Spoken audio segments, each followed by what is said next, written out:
갈라디아서 6장 3절, 4절, 5절입니다.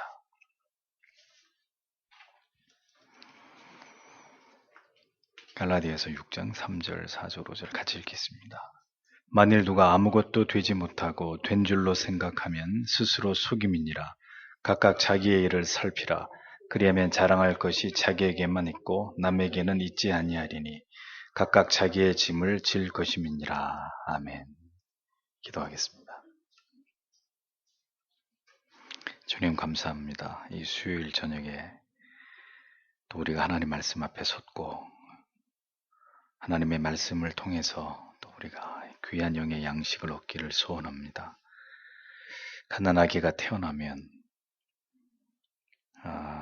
부모님의 따뜻한 보살핌을 통해서 그 아이의 몸이 자라고 또 생각과 정신의 세계가 성숙해 가면서 그렇게 되기 위해서 결국 많은 지식들이 필요하고 또 소상이 배움을 통해서 그렇게 성장해 나갈 수 있는 것처럼 예수를 믿는 것으로 끝나는 것이 아니라 66권 계시된 하나님의 말씀을 우리가 힘써 그 말씀의 의미와 교훈을 배우고 익히고 깨달아갈 때 우리가 성숙한 그리스도인이 되어져 감을 깨닫습니다. 바울 사도께서도 갈라디아 교회 성도들에게 먼저 그들을 그랬던 율법주의로부터 다시 순수한 복음으로 돌아오게 한 이후에 이제 그들이 분명히 익히고 깨달아 가야 될 중요한 신앙의 주제들을 계속해서 강론하며 그들의 믿음을 성장시키기 위해 애쓰고 있는 이 사도의 노력을 우리는 갈라디아서를 통해서 봅니다. 성경에서 다루어진 그 모든 주제들이 우리에게도 동일하게 적용되어지고 우리도 깨달아야 하며 익히고 그 신앙의 길을 우리도 걸어가야 됨을 우리가 발견하면서 우리도 그런 믿음으로 날마다 변모되어 가고 성숙해 감으로 하나님을 기쁘시게 해드리는 자들이 되기를 원합니다. 그러하오니 오늘도 이 말씀을 통하여 우리에게 귀한 은혜의 깨달음을 주시고 우리가 그 말씀을 쫓아 살아갈 수 있도록 성령께서 우리와 동행하시며 또 계속해서 깨우쳐 주셔서 진리가 가리키는 그 방향으로 우리의 삶이 나아가도록 도와주시기를 기도합니다. 이 시간에도 하나님의 말씀 속에 담겨있는 그 뜻이 잘 증거되고 우리의 마음에 심기워지도록 성령께서 도와주시길 간절히 바라오며 예수님 이름으로 기도합니다. 아멘. 각각 자기 일을 살피라, 이런 제목으로 갈라디아서 강해를 이어갑니다. 공동체 속에서의 성도의 의무를 사도는 갈라디아 교회 성도들에게 설명하면서 특별히 주의해야 될 부분들에 대해서 교훈하고 있는 것을 살펴보게 됩니다. 함께 믿음 안에서 성화를 이루어 나아가는 지체를 할지라도 우리의 연약함과 죄로 인해서 넘어질 수 있기 때문에 그러한 일이 일어나게 될 때는 우리가 어떻게 행동하고 처신해야 되는지를 성도들에게 가르쳐야 될 필요가 있었기 때문에 사도는 이와 같은 교훈들을 열거하고 있습니다. 그래서 사도는 먼저 어떤 지체가 죄를 범하여서 넘어지게 되는 일이 있거든 그렇게 죄를 범한 자를 온유의 영, 즉 성령의 도우심으로 그를 붙들어서 회복시키고 더 나아가서 우리 자신도 그와 같은 유혹과 죄에 빠지지 않도록 주의해야 될 것을 당부하면서 그렇게 서로의 허물과 죄에 대해서 함께 짐으로 그리스도의 어떤 우리에게 주신 그 사랑의 계명을 우리가 지켜나가야 된다. 이것을 지난주의 말씀을 통해서 우리가 생각해 보았습니다. 그러니까 이제 바울이 이러한 논리를 이야기하는 것을 보면 신앙이란 반드시 자신을 벗어나서 다른 지체와 그리고 공동체와 결합하고 연결되어져서 그렇게 해서 우리의 신앙이 더 성숙하고 발전해 나아가야 된다는 것을 이 말씀이 암시하고 있다는 것을 우리가 깨닫게 됩니다. 그러니까 거듭난 신자는 절대로 이기적인 자세와 개인주의적인 그런 마음으로 자기의 문제 안에 국한되지 않는다는 것을 성경이 우리에게 말씀하는 거죠. 신앙 안에서 개인주의라고 하는 것은 존립할 수 없습니다. 우리가 경험하게 된 그리스도의 사랑은 반드시 우리 안에서 수직적인 사랑과 수평적인 사랑으로 드러나고 발전해 나아가도록 만듭니다. 성경이 그걸 이야기하고 있거든요.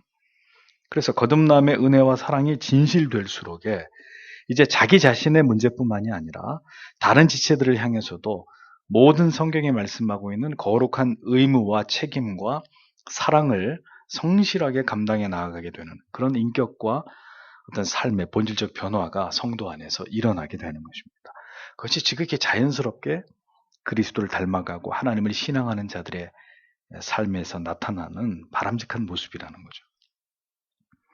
그래서 신앙은 그리고 성화는 언제든 이러한 그 연합된 관계 속에서 함께 모색되어지고 성숙으로 나아가게 되어 있는 것입니다.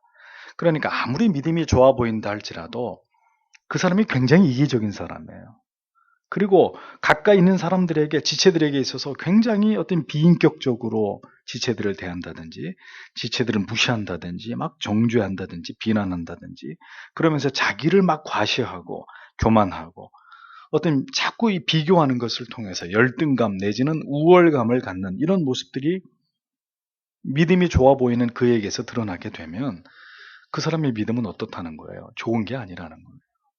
결코 성숙한 믿음이라고 할 수 없고 그 상태가 굉장히 심각하고 지속될 때는 그 사람이 정말 거듭난 사람인가까지를 의심할 수밖에 없는 문제가 될 수 있다는 것입니다. 그래서 신앙은 점점 자라가는 과정에서 점점 이렇게 깊이 수평적으로 지체들과 그리고 자기가 소속된 공동체 안에서 어떻게 하나님을 신앙할 것이냐, 어떤 모습으로 관계를 맺어갈 것이냐의 문제까지도 포괄해서 함께 그 사람의 믿음을 이야기할 때 다루어져야 된다라는 것을 성경은 분명히 얘기한다는 거죠.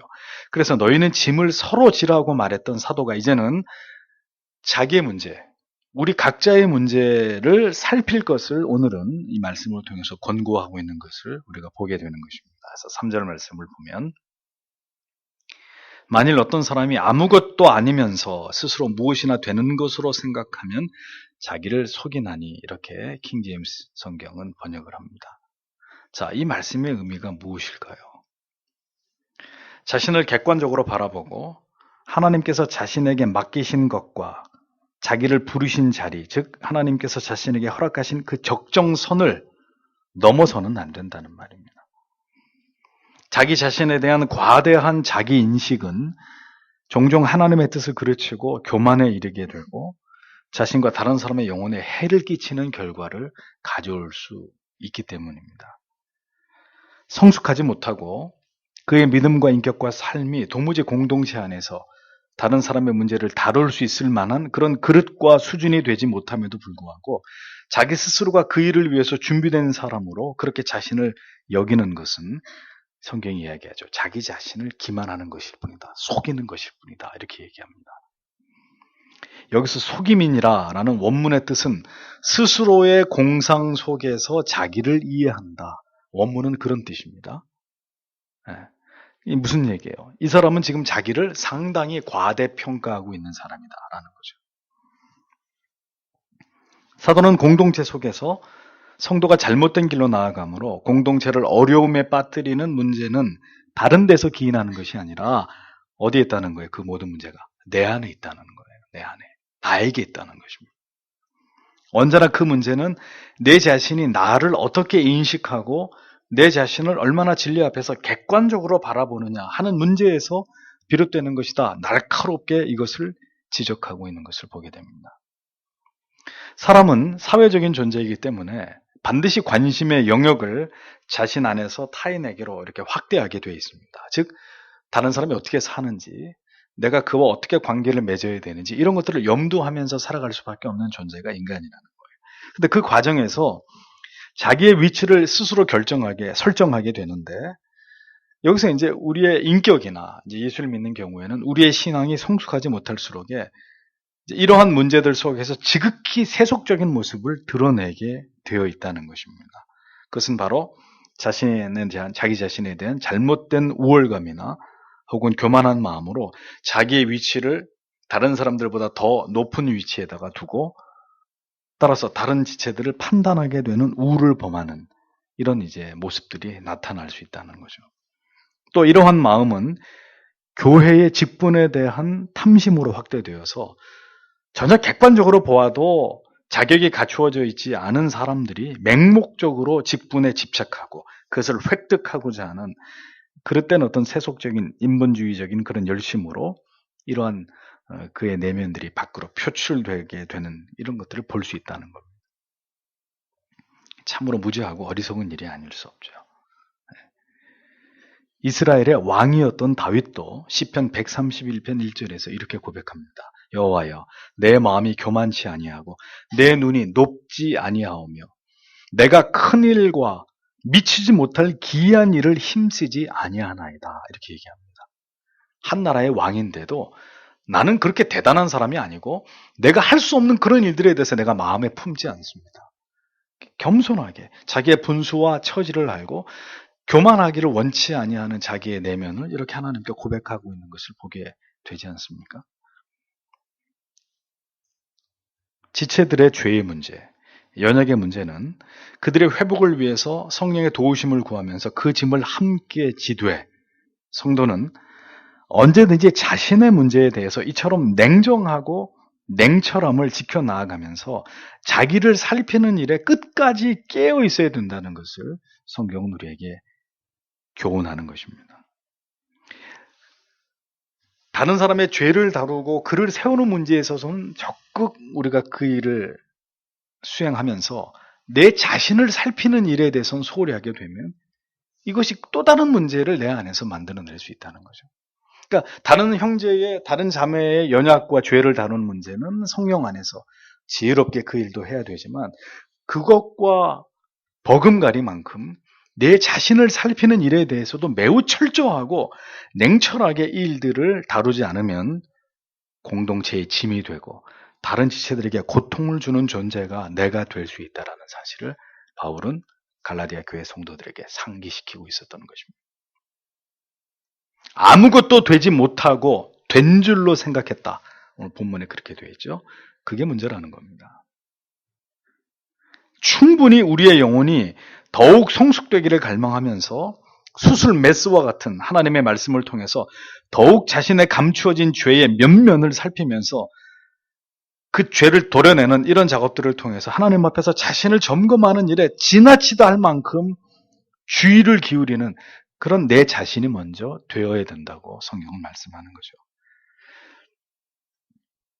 그래서 여러분, 분명한 어떤 원리가 있습니다. 권력을 피해서 도망치는 자에게 뭘 줘야 돼요? 권력을 줘야 되는 것이에요. 권력을 달라고 막 그것에 혈안이 되어 있는 사람에게는 절대로 권력을 주면 안 돼요. 그 사람은 그 권력의 칼로 여러 사람을 고통으로 몰아넣을 수 있는 그런 사람이 될 수 있기 때문입니다. 감투를 거절하면서 자신은 합당치 않다고 철저하게 그렇게 자기 자신을 바라보는 그 사람에게 감투를 줘요.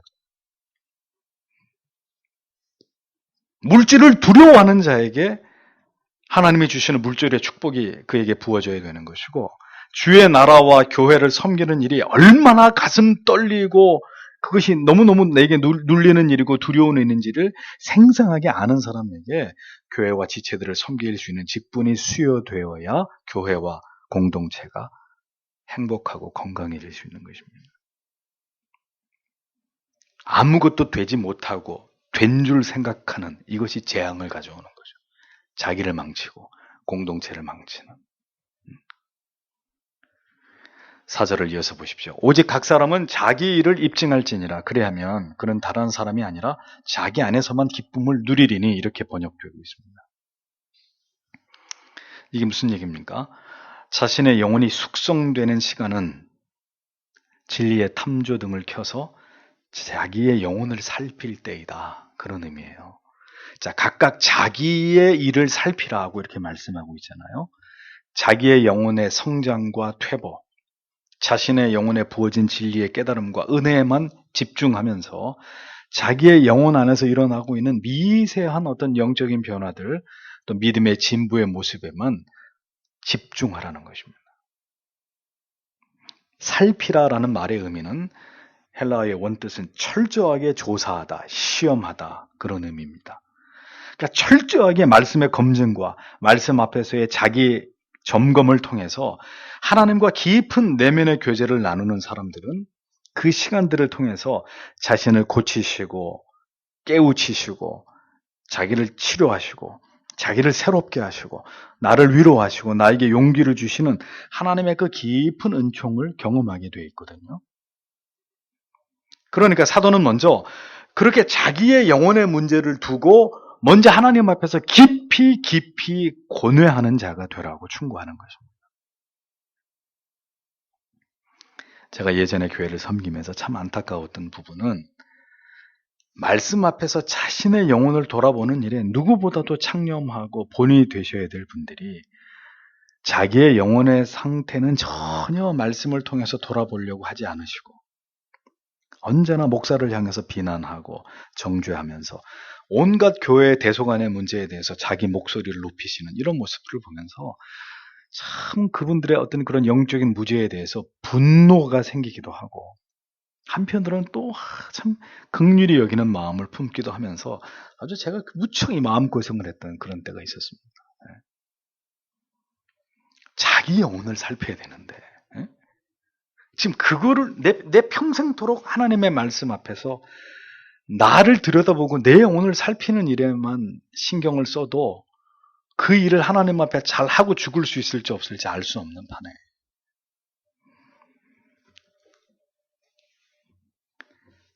성도는 자기의 영혼을 깊이 살피면서 하나님과 교제하고 교통하고 그 본질적인 어떤 의무에 충실할수록 그 사람의 영혼은 하나님이 주시는 참된 기쁨과 감사와 희락을 맛볼 수 있는 것입니다. 자기의 내면에 깊이 집중할수록 그는 거룩하신 하나님 앞에서 드러나는 자신의 진정한 모습을 발견할 수가 있습니다. 바로 이러한 시간을 통해서 우리의 영혼이 교정되는 것이고 그리스도의 형상으로 회복되어지는 놀라운 역사가 일어나는 거예요. 사방에 고요하고 누구도 나를 방해하는 자가 없이 하나님의 말씀에 빛 앞에서 그 말씀의 빛을 내 영혼에 쬐면서 그 빛 앞에 드러나는 나의 모든 추하고 더러움들을 자주 직시하는 그런 하나님과 나만의 그 깊은 어떤 그 침묵의 시간들을 사랑하는 사람만이 정말 하나님이 그를 통해 이루어 가시려고 하는 그 성화의 진보와 성화의 진척이 일어나게 된다는 거예요.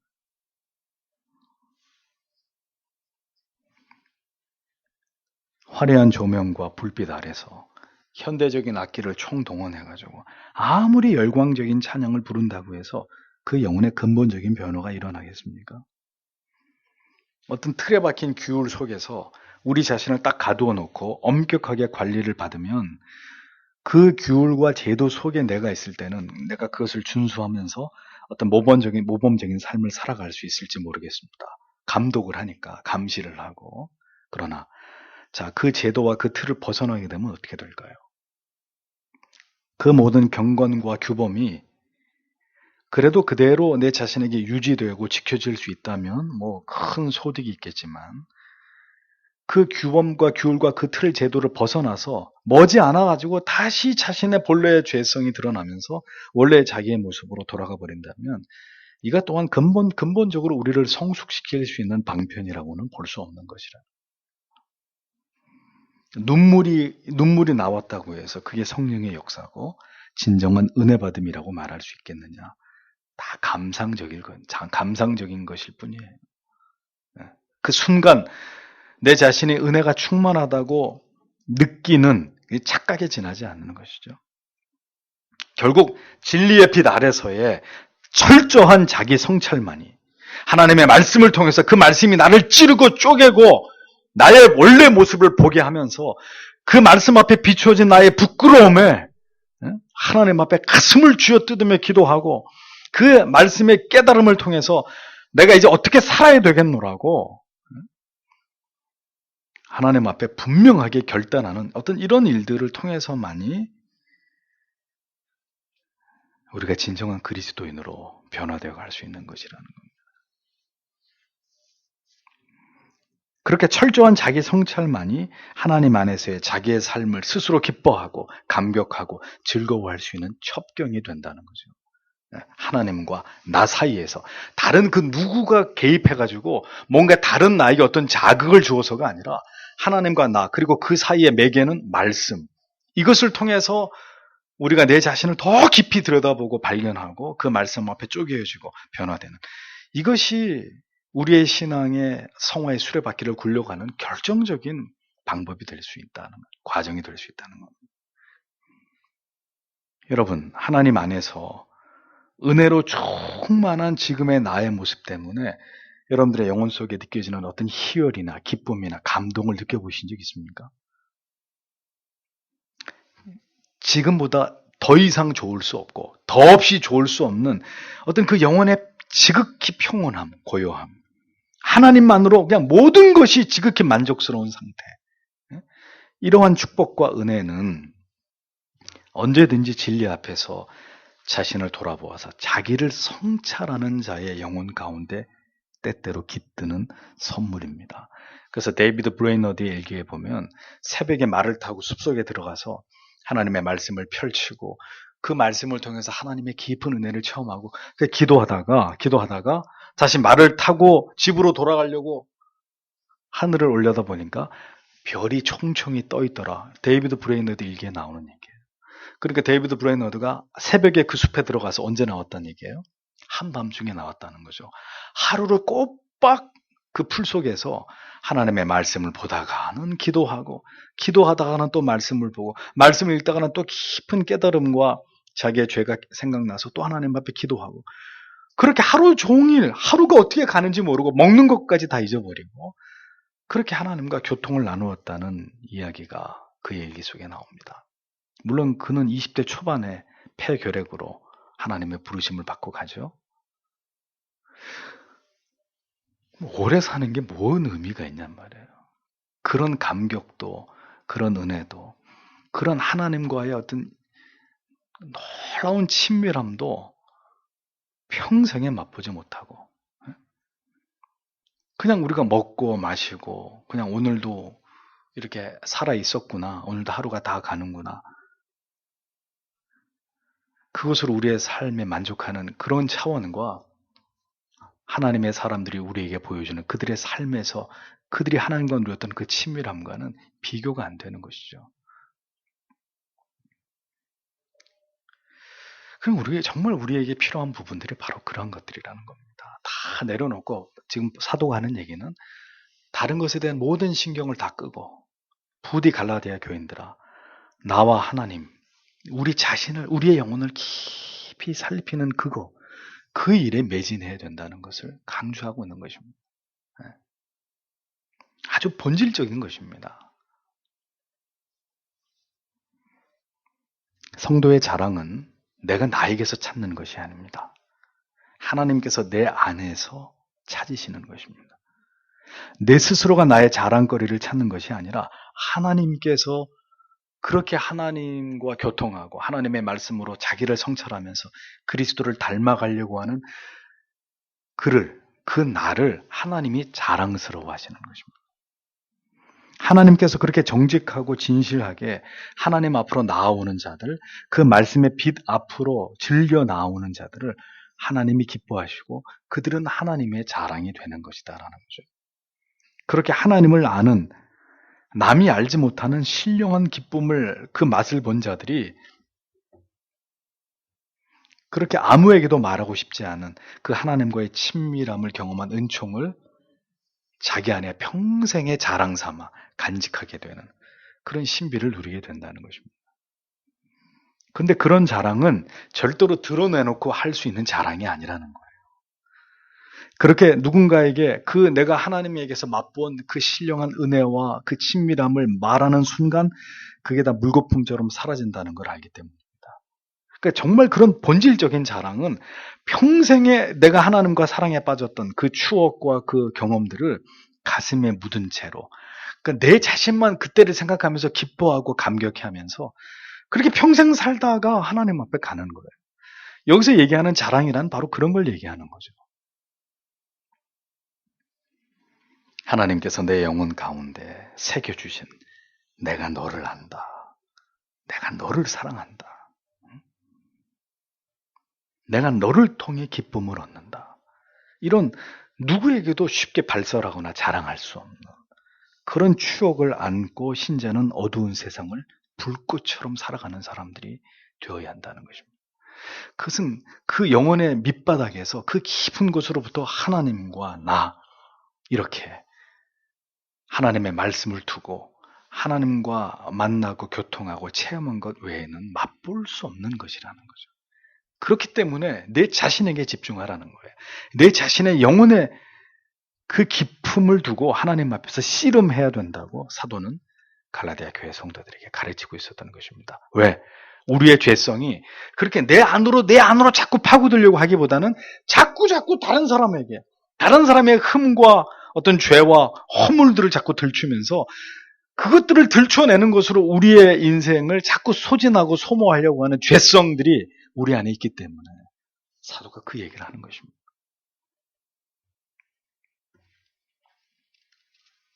이것은 그 어떤 것으로 얻어지는 것이 아니라 어떤 훈련으로 되어지는 것이 아니라 어떤 황홀한 어떤 충만한 느낌으로 만들어지는 것이 아니라 오직 진리 앞에서 하나님의 말씀에 깨달아지는 은혜를 통해서 우리의 영혼이 점점 하나님께로 다가갈 때에 맛보게 되는 은총이라는 것입니다.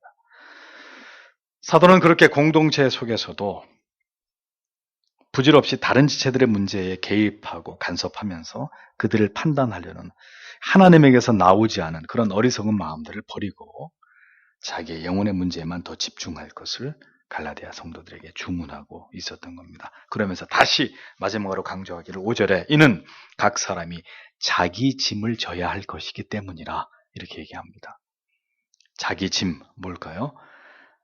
바로 자신의 영혼의 문제, 나의 문제, 내 영혼의 문제 여기에만 깊이 창념하면서 자기의 성화를 위해서 진력하라는 그런 말씀이죠.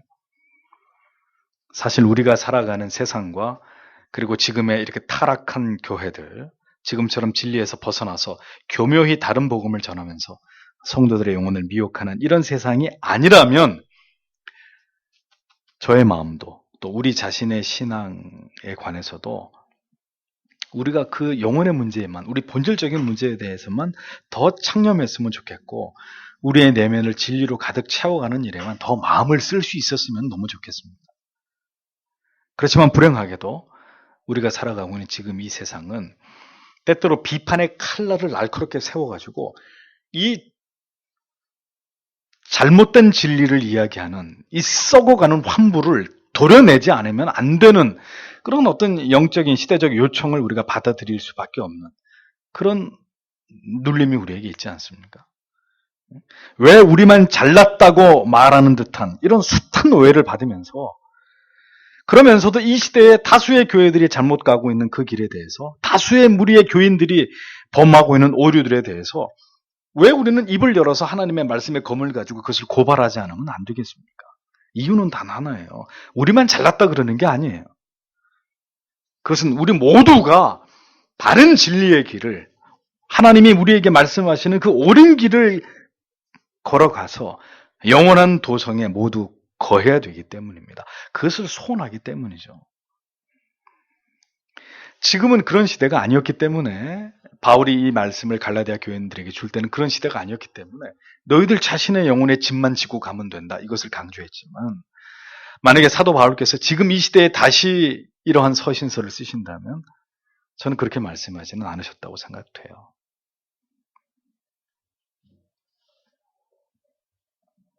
주께서도 유대주의와 그들의 지도자들을 비난하고 원색적으로 강도 높게 그들을 책망하는 일에 있어서 조금도 뒤로 물러서지 않으셨습니다. 독사의 자식들아, 이 회칠한 무덤 같은 놈들아. 사도 바울 또한 그의 사역의 모든 시간들 속에서 유대주의자들과 끊임없이 논쟁을 벌이면서 그들에게 핍박을 당하기도 하고 조롱을 당하기도 하고 그러는 가운데서도 조금도 물러서지 않고 교회와 성도들을 복음을 지키면서 율법주의를 맹비난하면서 그리스도의 위대하신 복음의 가치를 지켜낸 것을 보지 않습니까?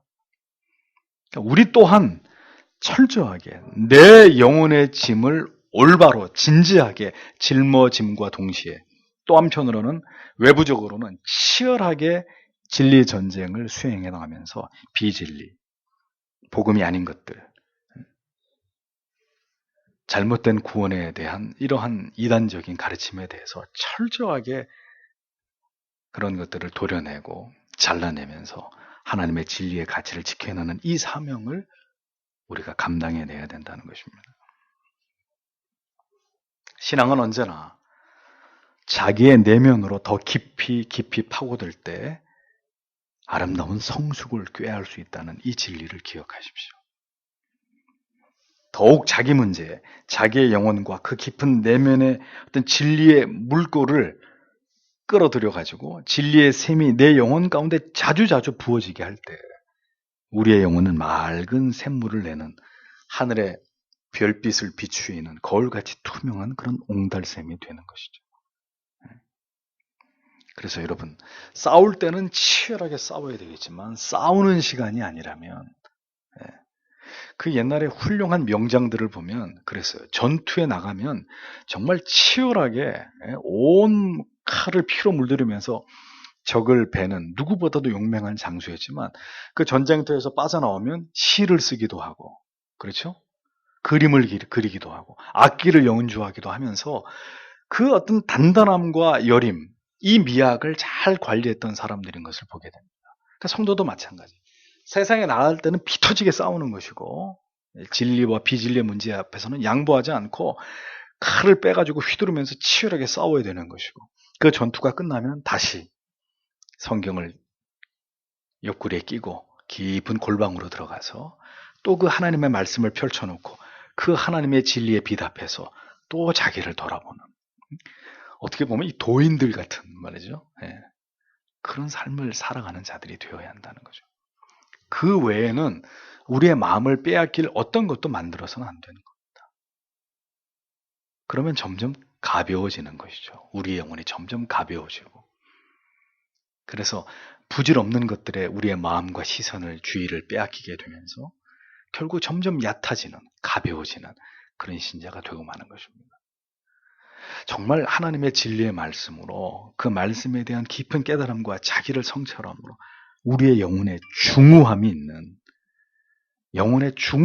하나님의 저울에 달렸을 때 정말 그 무게감 있는 그런 신자가 되어야 함을 사도는 갈라디아 교인들에게 그리고 이 시대를 살아가는 우리에게 동일하게 교훈하고 있는 것입니다. 기도하겠습니다. 주신